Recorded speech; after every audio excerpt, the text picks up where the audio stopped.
Sallallahu alaihi wasallam. Datang orang-orang minal a'rabi, dari Arab Badui. Ya, Arab Badui datang pada Nabi. Faqalu, atau mereka ngomong, atuqabiluna sibyanakum. Kalian semua pada nyium anak-anak kalian. Kata Nabi, "Nah, benar, saya nyium anak-anak kami." Qalu, mereka berkata, "Lakinna wallahi man nuqabbilu." Demi Allah, kami mah enggak pernah nyium anak kami, kata orang Badui. Kasar orang Badui kan, kasar, anak lu pernah cium, bodoh amat mau lari-lari kemana gitu. Anaknya nggak pernah cium. Maka Rasulullah, pendidikannya Rasulullah nih luar biasa. Faqala Rasulullah sallallahu alaihi wasallam, "Awam liku in kana Allahu naza'a min qulubikum rahmah." Emang saya bisa apa kalau Allah udah ngambil rahmat dari hati kalian, gitu kata Nabi. Saya bisa apa kalau Allah udah ngambil rahmat dari hati kalian? Kemudian Nabi mengatakan lagi, man la yarhamun nasa la yarhamuhullahu. Barang siapa yang tidak mengasihi orang, maka Allah juga nggak akan mengasihi dia. Jadi intinya kalau ente mau dapat kasih sayang dari Allah, maka apa yang harus dilakukan? Berkasih sayang pula terhadap Kita juga berkasih sayang terhadap orang lain, begitu maksudnya. Nah, kata pensarah, maksud dari manusia di sini adalah annasul ladzina hum ahlu lirahmatin kal mu'minin. Jadi yang dirahmatin itu orang-orang beriman. Makanya Allah bilang waqfid janahaka lil mu'minin. Turunkan, kamu tunduk sama orang-orang yang beriman. Wa al-dimah wa masyabahu. Dan juga orang-orang yang dalam zimah, lindungan Islam, dan juga seperti mereka. Tapi gimana kalau orang-orang yang memerangi Islam? Apa kita harus merahmati mereka apa enggak? Enggak. Gitu. Ada orang kufar yang ahli zimah, yang dalam tanggungan pemerintah, dalam tanggungan Islam, itu yang kita rahmati. Kalau mereka membenci kita, ya jangan. Gitu. Makanya di dalam Al-Quran disebutin asyidda'u 'alal kuffari ruhama bainahum.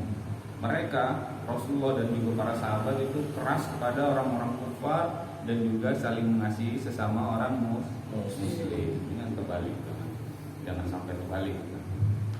Orang-orang yang beriman sering bolak-balik itu pasar sama orang-orang yang ngambil maksiat, malah bahaya terbalik. Maka yang harus dihormati adalah orang-orang beriman. Begitu juga katanya begini, wa kadzalika aidan rahmatud dawabi wal bahaim. Fa innaha min alamati rahmatillahi lil insan. Begitu juga kita harus menghormati bukan cuma manusia doang. Bahaim itu binatang. Kita juga harus menyayangi mereka, li'annahu idza raqa qalbul mar'i rahima kullu shay'in bi ruhin. Kalau udah hatinya udah halus nih, manusia itu kalau hatinya udah halus, maka dia akan mengasihi semua yang punya ruh. Semua yang punya ruh, semua yang punya nyawa itu akan dia kasihi. Nah, makanya alamatnya orang itu hatinya penuh dengan rahmat, penuh dengan kasih sayang. Semua yang punya ruh itu dikasihi Allah. Semua yang punya ruh itu dia sayang. Semua itu tanda hatinya penuh dengan rahmat. Ntar nomor 2, nomor 13 itu, nomor 13 dia menyakiti kita atau enggak? Itu nomor 15. Yang penting intinya kita harus punya kasih sayang dulu sama mereka. Adapun kalau mereka menyakiti kita itu tinggal tergantung manusianya. Adapun kalau mereka menyakiti kita terus kita nggak balas, itu emang perintah Allah begitu. Perintah Allah gitu. Kemarin nggak bawa Quran ya? Ada Quran. Kayak ini aja, kayak apa namanya? Buka aja Quran, Pak. Ya buka.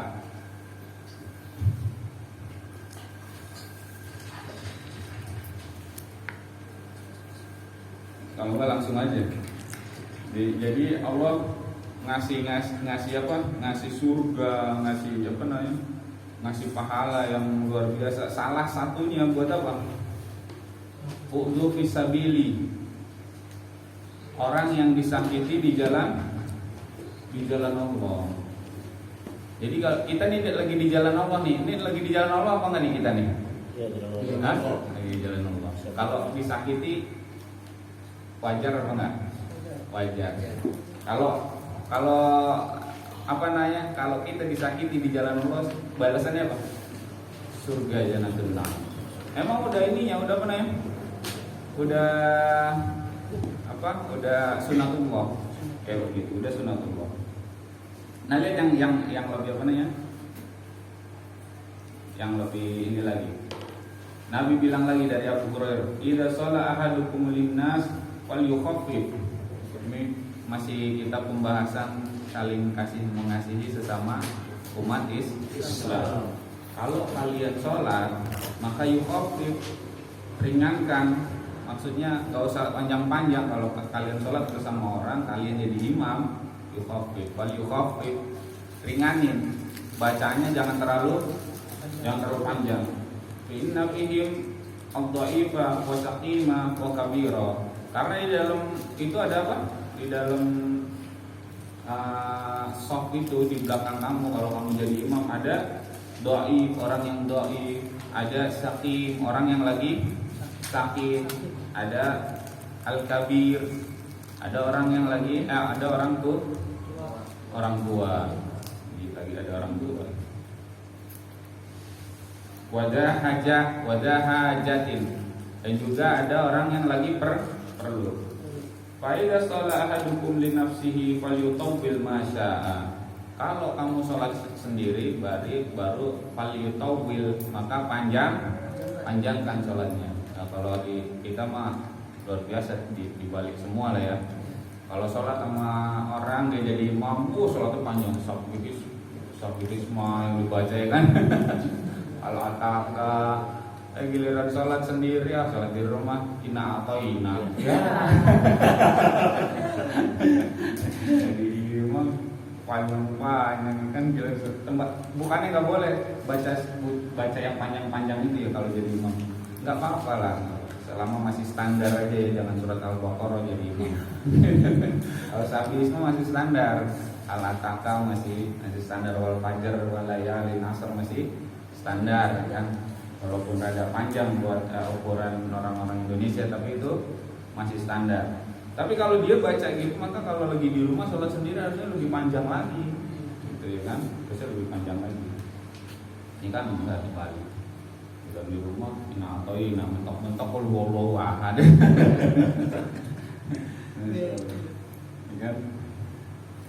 Kemudian Nabi bilang lagi masih masalah ini.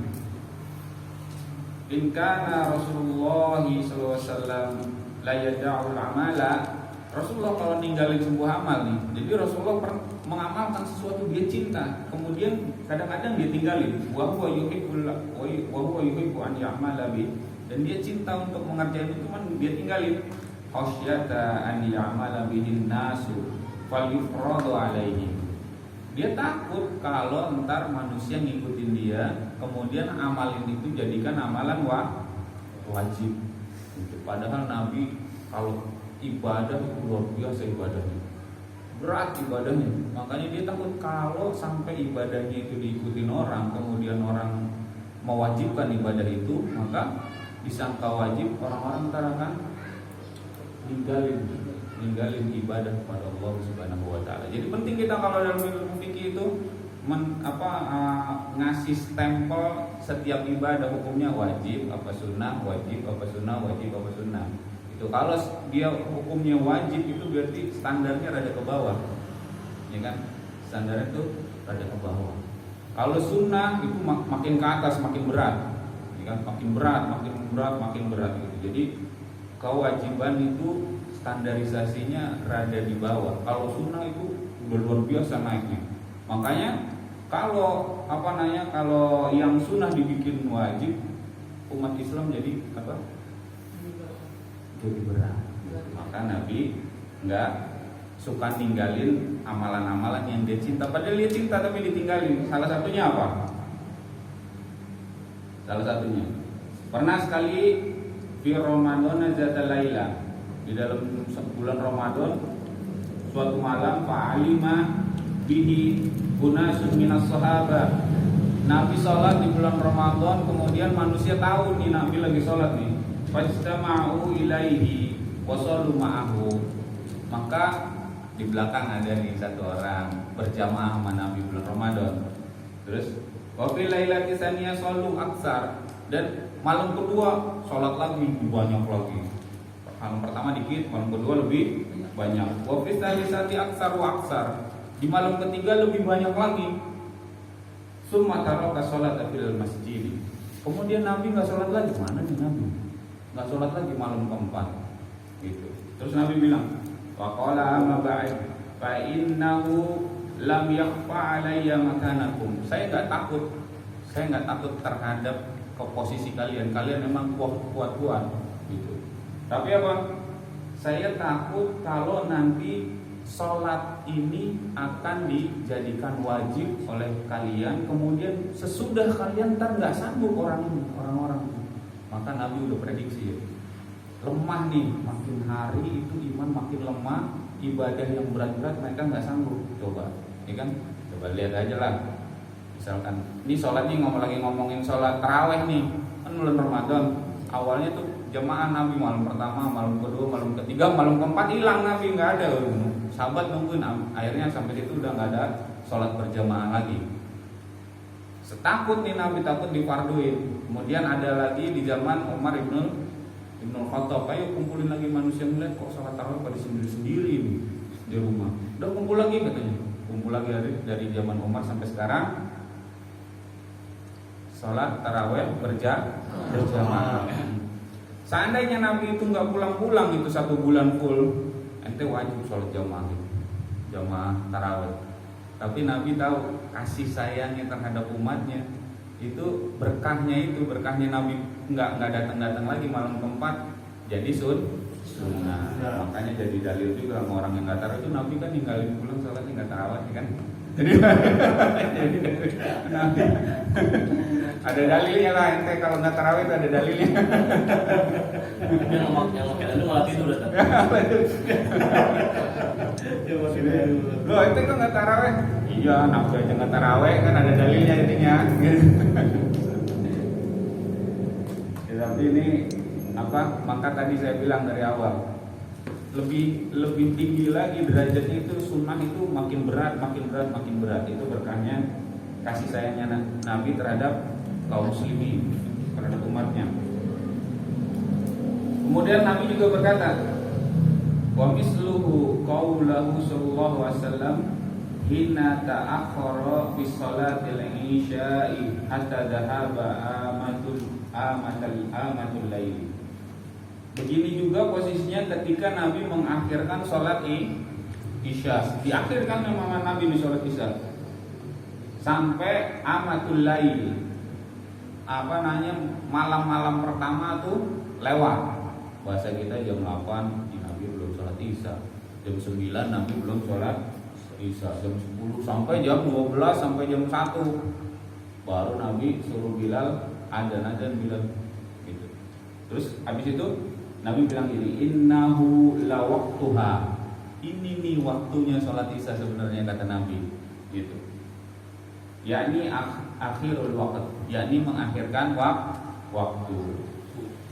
Kemudian dia berkata, laula an asyaqqa ala ummati. Kalau hal ini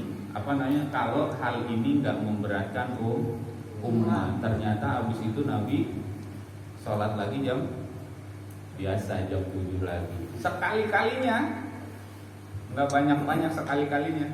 Kenapa begitu? Karena ini akan memberatkan umat Ini kan kalau itu yang tukang begadang yang enak, yang kerja jam 6, jam 7, jam 12 sholat isya, nggak ada yang sholat isya udah. Ya kan? Tahajud itu hitungannya, makanya kalau malam itu apa namanya tahajud berat, tapi posisinya sunnah. Jadi ibadah itu nggak memberatkan umat. Ada dulu Pak. Kemudian Nabi mengatakan nahahumun nabiyyu 'anil wisali